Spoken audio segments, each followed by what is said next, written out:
Medical কলেজে জাল certificate, জাল এসটি সার্টিফিকেট দিয়ে ভর্তি হয়েছেন অন্তত ৪৫ জন পড়ুয়া। স্বাস্থ্য দপ্তরে অভিযোগ দায়ের হয়েছে এবং এই ঘটনায় একের পর এক চাঞ্চল্যকর তথ্য সামনে আসছে। Kolkata medical college, national medical college, NRS সহ রাজ্যের 7টি সরকারি কলেজে এমবিবিএস পাঠ্যক্রমে এভাবেই জাল সার্টিফিকেট, জাল এসটি সার্টিফিকেট ইস্যু হয়েছে এবং যে সমস্ত পড়ুয়াদের এই এসটি সার্টিফিকেট ইস্যু হয়েছে তাদের পরিবারে আগে কারো এসটি সার্টিফিকেট ছিল না, অর্থাৎ প্রত্যেককেই প্রথম জেনারেশন এসটি সার্টিফিকেট ইস্যু করা হয় এবং তারপর মেডিকেল এমবিবিএস এর পাঠ্যক্রমে ভর্তি হয়েছে এই ৪৫ পড়ুয়া।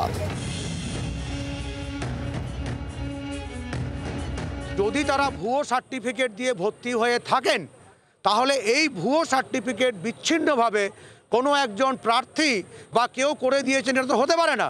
এই ভুয়ো সার্টিফিকেটটাও প্রশাসনেরই প্রত্যক্ষ প্রশ্রয় এবং মদতে প্রশাসনেরই কেউ কেউ এর সঙ্গে যুক্ত আছেন। তাছাড়া কখনো পর্যন্ত এই ভুয়ো সার্টিফিকেট কোথাও হচ্ছে যে বেরোতে পারেন।